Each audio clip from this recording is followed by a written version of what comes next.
Assalamualaikum warahmatullahi wabarakatuh. Halo semuanya, berjumpa kembali dengan saya Ena Nur Rohim. Bagaimana kabarnya hari ini? Semoga teman-teman semuanya selalu dalam keadaan sehat walafiat, tetap semangat dan juga semoga selalu dalam lindungan Allah Subhanahu wa taala. Syukur alhamdulillah pagi ini saya bisa membuat video kembali ya. Terima kasih doanya teman-teman, di mana saya diminta untuk semangat berkarya. Terima kasih. Karena terkadang itu saya lama sekali tidak buat video karena banyak hal, karena saya kalau belum menyiapkan sesuatu dengan baik itu saya nggak bisa ngomong di depan kamera ya teman-teman ya. Karena saya itu di sini sendiri, jarang sekali berbincang. Jadi sepertinya saya itu ngomong seperti ini ya, ngomong banyak lebar ya di depan kamera seperti ini ya. Akhirnya saya masukkan dalam YouTube. Mohon maaf jika kadang itu kalimatnya sangat panjang, bertele-tele dan kemana-mana alurnya. Nah, sebelumnya saya mohon izin kepada bunda-bunda senior, mungkin bapak ibu pimpinan suatu perusahaan, usaha Mom and Baby Care, usaha Mom and Baby Spa yang sudah besar, yang sudah menjalankan usahanya bertahun-tahun. Semoga usahanya lancar. Nah, di sini di konten YouTube saya ini, YouTube Erna Nur Rohim, memang saya lebih suka membahas tentang midwife planner. Jadi, bagaimana sih seorang bidan bisa berwirausaha? Karena memang untuk teman-teman bidan ataupun teman-teman perawat atau teman-teman yang basicnya kesehatan, silahkan untuk membuat channel YouTube, di mana YouTube ini sebagai media kita untuk memberikan pendidikan kesehatan kepada masyarakat sekitar ataupun sebagai vlog pribadi kita, ingin memberikan informasi kepada semuanya siapa sih saya, atau menyampaikan brand kita itu apa kalau kita memang memiliki usaha. Dan waktu itu saya masih bingung awalnya saya mau membuat konten apa. Akhirnya awal-awal itu campur-campur ya teman-teman. Nah, kemudian suatu ketika saya kok dapat suatu hal yang sangat menarik bagi saya untuk saya bagikan kepada teman-teman, khususnya bidan-bidan yang ingin mendirikan usaha Mom and Baby Spa. Waktu itu tahun 2019 ya, Agustus tahun 2019, tetapi saya aktifnya pada tahun 2020. Nah, di sini saya itu membuat konten YouTube hanya menggunakan HP yang sangat sederhana dan satu tripod saja. Kemudian saya juga belum membeli pengeras suara yang bisa Bluetooth gitu ya. Jadi di sini saya untuk supaya suaranya jelas, suara saya rekam di kamera tersendiri. Karena kalau saya hanya menggunakan satu HP itu suaranya tidak begitu jelas. Apalagi tempat tinggal saya di sini dekat dengan jalan raya. Jadi terkadang itu suara keras, ada kendaraan berlalu lalang lewat. Kalau nggak gitu, kadang saya waktu membuat video itu sambil menjaga pasien yang saya rawat, sambil nonton TV. Jadinya kadang berisik ya teman-teman. Nah, ini kebetulan pasien yang saya jaga dua-duanya sedang istirahat. Nah, saya lanjutkan pada tema video kali ini tentang STR ya. Pada video sebelumnya saya membuat judul pada thumbnailnya, yaitu bahwa kita bila tidak memiliki STR atau belum memiliki STR, entah itu karena mati, STR-nya harusnya waktunya perpanjang, dan mungkin kita belum lulus UKOM sehingga kita belum bisa untuk mengurus STR, apakah kita akan berhenti untuk tidak berwirausaha? Jadi jawaban saya itu tidak ya. Jadi apapun itu, apapun masalahnya, kalau kita misalnya belum memiliki STR, kita bisa mencari peluang yang lain. Apa sih yang bisa kita usahakan? Nah, sebelum itu, apa sih STR? Jadi STR untuk teman-teman bidan mungkin sudah tahu ya. Untuk teman-teman yang mungkin non kesehatan, apa sih STR? STR itu kepanjangan dari Surat Tanda Registrasi Bidan. Kalau perawat namanya Surat Tanda Registrasi Keperawatan atau perawat. Nah, di sini STR bidan ini fungsinya sebagai SIM kita, legalnya kita untuk bisa bekerja di fasilitas kesehatan, misalnya di rumah sakit, di puskesmas, balai pengobatan, klinik, praktek mandiri bidan. Nah, itu kita harus dan wajib memiliki STR. Kenapa demikian? Karena untuk mendapatkan STR ini kita harus melewati beberapa tahapan. Yang pertama, kita lulus bidan dulu. Kita ikut uji kompetensi bidan. Jika sudah dinyatakan lulus, maka kita akan mendapatkan sebuah sertifikat atau surat keterangan lulus atau uji kompetensi. Ini loh kompetensi saya sudah melewati beberapa tahap ujian dan kita dinyatakan lulus, kita dapat sertifikat. Kemudian sertifikat ini sebagai syarat mutlak untuk kita mendapatkan STR.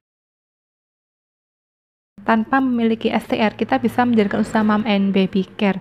Saya tekankan di sini, yang pertama ini adalah pendapat saya, karena pendapat setiap individu karena berbeda ya teman-teman ya, karena dari keluasan dari wawasannya ini dari apa yang saya wawasan yang saya ketahui, karena kebetulan di komentar YouTube saya tentang perizinan itu ada yang menanyakan apabila kita bidan belum memiliki STR atau tidak memiliki STR karena STR-nya mati, apakah kita bisa menjalankan usaha Mom and Baby Spa? Nah, waktu itu pertanyaannya apakah bisa menjalankan usaha Mom and Baby Spa? Teman-teman bisa melihat dulu. Jadi sebelum kita memulai suatu usaha itu, kita pelajari dulu.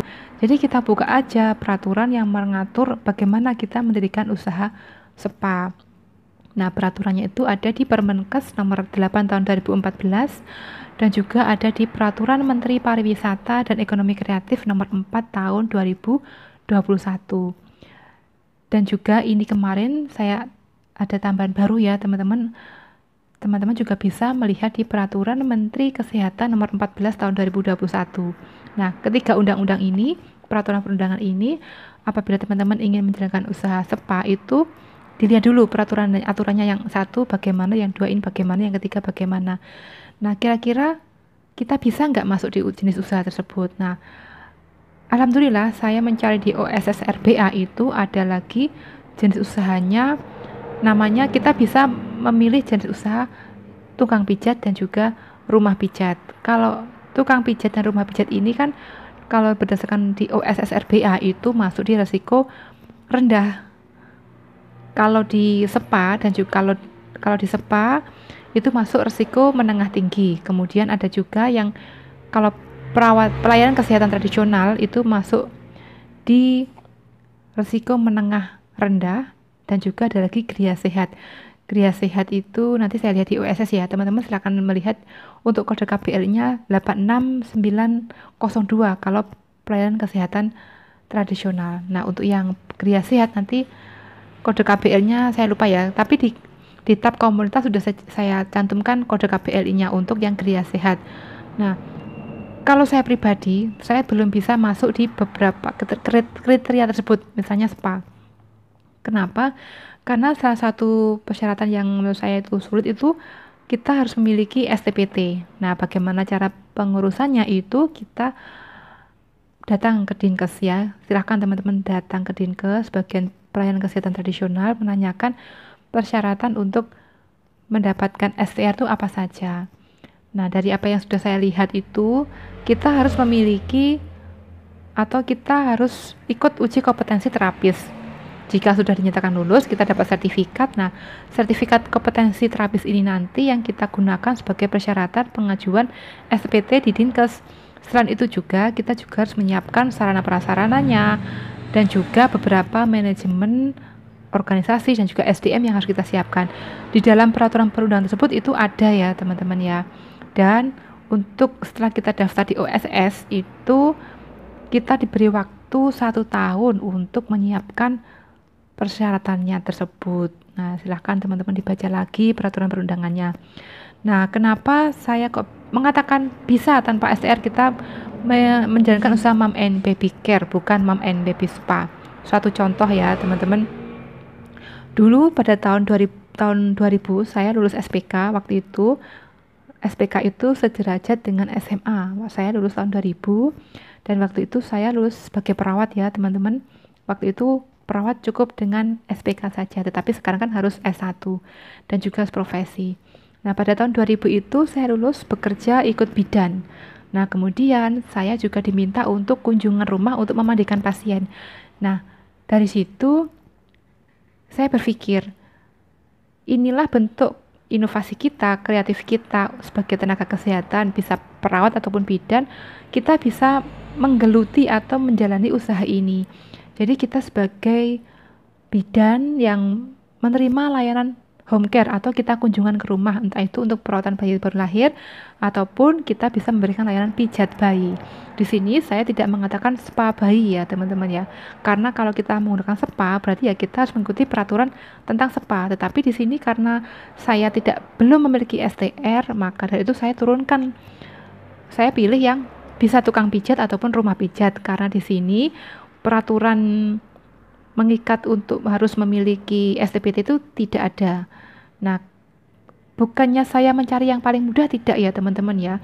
Yang pertama, saya kan bidan, dan otomatis untuk keterampilan dalam perawatan sehari-hari bayi baru lahir, kemudian perawatan pada ibu nifas, pijat oksitosin, kemudian pijat ibu hamil dan pijat ibu nifas kan saya juga bisa ya, kebetulan ya, mungkin teman-teman yang sudah mengikuti pelatihan juga bisa. Selain itu, kita juga bisa memberikan pelayanan mungkin cukur bayi, kemudian perawatan bayi lahir ya, kunjungan ke rumah, memandikan pagi dan sore hari. Nah itu kita kita buat menu layanan kita. Jadi kita tulis aja bahwa saya menerima layanan pijat bayi, kemudian pijat oksitosin, perawatan bayi baru lahir, home care, apa saja sih perawatan bayi lahir kita jelaskan, kemudian perawatan bayi prematur.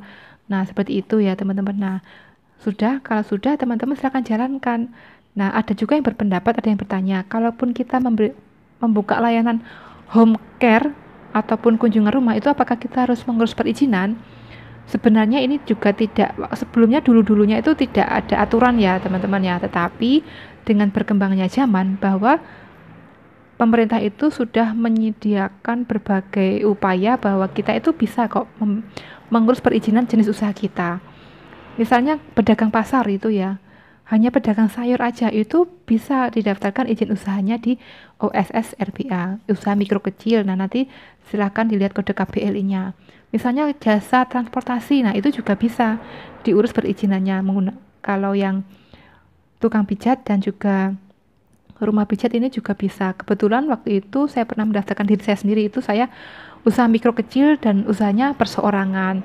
Nah, bagaimana jika teman-teman ingin usahanya ini berbentuk badan usaha, itu juga bisa teman-teman bisa melihat di peraturan perundangan yang ada atau di OSS RBA itu juga ada keterangannya bagaimana kalau kita itu mendaftarkan usaha kita dalam bentuk badan usaha, baik itu yang berbadan hukum ataupun yang tidak berbadan hukum. Nah, itu pastinya ada persyaratan yang membedakan, kalau yang perseorangan tuh seperti ini, kalau yang berbadan hukum tuh seperti ini. Nah, jadi jawaban saya itu seperti ini ya teman-teman ya, bahwa kita meskipun tidak memiliki STR, kita tetap bisa untuk menjalankan usaha mom and baby care, bukan mom and baby spa. Tetapi tujuannya saya di sini tidak mencari yang kok cari mudahnya saja, tidak. Di dalam kita menjalankan usaha, pastinya kita memiliki perencanaan ke depannya. Nah, teman-teman itu alangkah baiknya itu membuat perencanaan, bisnis plan juga. Kita ingin mengembangkan usaha kita nantinya ke, entah itu mau ke Gria Sehat ataukah ke pelayanan kesehatan tradisional dengan kode KBRI 860986902 ataukah ke SPA 96122. Nah, kalaupun teman-teman ingin mengembangkan usahanya di bidang SPA ataupun Gria Sehat, itu salah satu syaratnya itu ada yang diminta kita untuk memiliki STPT, surat tanda pengobat, surat tanda penyiar tradisional. Nah, itu harus diurusi ya teman-teman ya. Jadi kan kita namanya seorang pengusaha, kita kan tidak ingin kan stagnan atau seperti ini saja, kan pastinya kita ingin berkembang. Nah, bagaimana supaya berkembang? Nah, kita harus merencanakan bagaimana bisa mengembangkan pelayanan kita, menu layanan kita tingkatkan, mungkin SDM-nya kita semakin banyak semakin banyak konsumen yang datang ataupun pelanggan yang datang, otomatis kan kita kewalahan. Nah, kita perlu mendatangkan teman atau partner kerja. Nah, mungkinkah dari perseorangan berubah menjadi badan usaha? Mungkin saja, tergantung teman-teman semuanya. Dan kalau teman-teman sudah memiliki STPT, otomatis kan levelnya bisa kita tingkatkan ke SPA. Kemudian kita ikuti peraturan pemerintah yang mengatur tentang bagaimana sih kita itu menyiapkan SPA, bagaimana manajemennya, bagaimana pengorganisasiannya, bagaimana kita dalam mengelola sumber daya manusianya, bagaimana kita mengelola pelayanan yang akan kita berikan kepada klien, dan semuanya itu ada SOP-nya. Nah, jadi namanya berusaha itu kita tidak harus langsung ingin yang besar, tidak ya. Dari ahli-ahli bisnis yang saya ikuti, yang saya pelajari dari beliau-beliaunya itu, beliau mengatakan di dalam melakukan usaha itu kita dari nol, kita itu alangkah baiknya dari bawah ya. Ya, yang dimaksud dari bawah itu yang tadi, kalaupun kita belum memiliki STR, kita cari kira-kira peluang apa yang bisa kita lakukan. Saya ingin tetap bisa melakukan layanan home care, perawatan bayi baru lahir dan juga pijat bayi. Ya sudah, kita jalankan dan kita mencari kira-kira perizinan apa yang sesuai dengan usaha kita ini. Nah, itu maksud saya. Semoga teman-teman tidak bingung dengan apa yang saya sampaikan. Jadi saya di sini karena saya itu tidak bisa praktek, karena saya masih di Taiwan, saya ingin memberikan motivasi dan juga semangat kepada teman-teman semuanya. Saya ingin memberikan sedikit apa yang saya ketahui. Oh, seperti ini loh kalau mau menjalankan usaha. Nah, semoga teman-teman dimudahkan dan dilancarkan untuk bisa menjalankan usahanya. Jadi supaya teman-teman itu tidak merasa gagal ataupun kecewa. Aduh, kenapa sih sekolah bidan itu kok sulit ya, nanti kita nggak bisa bekerja, akhirnya ujung-ujungnya menjadi ibu rumah tangga. Tetapi padahal menjadi seorang ibu rumah tangga itu juga bukan suatu hal yang tidak baik ya teman-teman ya. Menjadi seorang ibu rumah tangga itu juga sangat baik sekali, di mana kita harus bisa, karena kita dituntut untuk merawat anak-anak kita, menjadi seorang istri yang baik. Dan apakah kita sebagai ibu rumah tangga kita tidak bisa produktif? Bisa teman-teman ya, sebenarnya banyak sekali peluang usaha yang bisa dilakukan oleh teman-teman bidan yang tidak bisa bekerja di luar, tetapi harus di rumah, itu bisa. Misalnya seperti apa? Ya, mungkin banyak juga sih teman-teman yang sudah menjalankan usaha ini, misalnya jualan online. Eh, Selain jualan online, mungkin sebagai konten kreator, sebagai desain Canva, atau seseorang yang bertugas sebagai pengelola Instagram mungkin di suatu layanan usaha MPB Spa ataupun di praktek mandiri bidan, itu banyak ya. Jadi teman-teman itu jangan terpuruk dengan masalahnya, jangan saya punya masalah seperti ini terus Anda tidak mencari solusinya. Nah, sebaiknya teman-teman itu terus berpikir, mungkin bisa mencari teman yang bisa mencarikan solusinya, atau bisa konsultasi dengan bapak ibu dosennya, ibu-ibu dosennya sebelumnya, yang tempat teman-teman kuliah ya, kira-kira usaha apa sih Bu yang bisa kita jalankan sebagai seorang bidan yang tidak bisa keluar rumah karena kita memiliki bayi dan kita harus tetap produktif, itu bagaimana? Nah, banyak caranya. Itu tadi menjadi konten kreator YouTube, atau ada juga teman saya yang bekerja di rumah yaitu dengan membuat kue ulang tahun, kue snack box, dan juga mungkin nasi bungkus. Nah, itu beliaunya alhamdulillah karena waktu itu beliaunya resign dari rumah sakit karena mengalami keguguran beberapa kali. Alhamdulillah karena beliaunya program hamil, keluarlah dari rumah sakit. Padahal beliaunya itu sangat lihai dalam infus ya teman-teman ya. Pokoknya kalau infus itu meskipun bayi ataupun dewasa itu pokoknya langsung masuk. Ya, saya sangat suka sekali dengan beliaunya. Saya kebetulan sangat sering kita satu tim ya, satu dinas itu. Nah, akhirnya beliaunya memutuskan untuk berwirausaha dengan menjalankan usaha catering ya, snack, makanan, snack box. Nah, jadi alhamdulillah sampai sekarang berjalan dan sukses juga. Alhamdulillah kuenya juga enak, saya juga salah satu pelanggan beliaunya. Jadi saya harap teman-teman itu jangan terus terpuruk dengan permasalahannya sendiri ataupun menyalahkan profesinya. Kenapa sih saya kuliah bidan, ujung-ujungnya bidan itu nggak bisa kerja, lapangan kerjanya sempit, tidak. Nah, di sini upaya saya ingin memberikan motivasi kepada teman-teman semuanya. Ayo bangkit, silahkan teman-teman menggali keterampilan ataupun menggali potensi dirinya, apa sih yang kira-kira kita bisa eksplor ataupun kita upayakan menjadi suatu bentuk pekerjaan ataupun sesuatu yang bisa menghasilkan uang.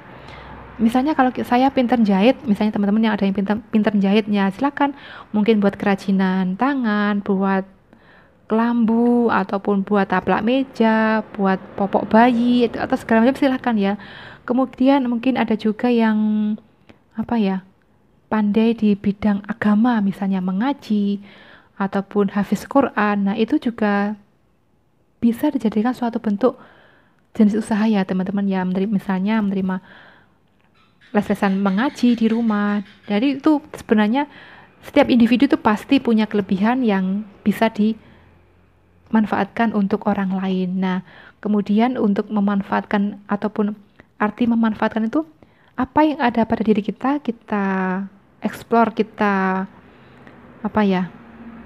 upayakan bisa untuk membantu permasalahan yang ada atau dihadapi oleh orang lain tadi. Nah, mungkin ada suatu keluarga, misalnya anaknya itu karena orang tuanya sibuk nggak bisa ngajari ngaji. Nah, akhirnya kan butuh seseorang yang bisa mengajari ngaji. Nah, karena mungkin kita bidan yang teman-teman bidan kan banyak yang pintar ngaji ataupun hafiz Quran juga ada, saya tahu dari YouTube banyak bidan-bidan yang luar biasa dari ilmu agamanya. Nah, itu silakan digunakan. Nah, jadi saya kira banyak peluang usaha yang bisa kita eksplor apa yang ada pada diri kita, supaya kita itu tidak terus terpuruk dengan permasalahan yang kita hadapi. Misalnya tadi ya, yang mungkin di media sosial itu banyak sekali yang mengeluh, kenapa sih bidan itu gini gini gini. Nah itu kalau saya melihat komen-komen yang negatif tentang bidan itu, saya rasanya gregetnya itu dalam arti ya harusnya kita bangkit, jangan kita terus berkumpul dengan orang-orang yang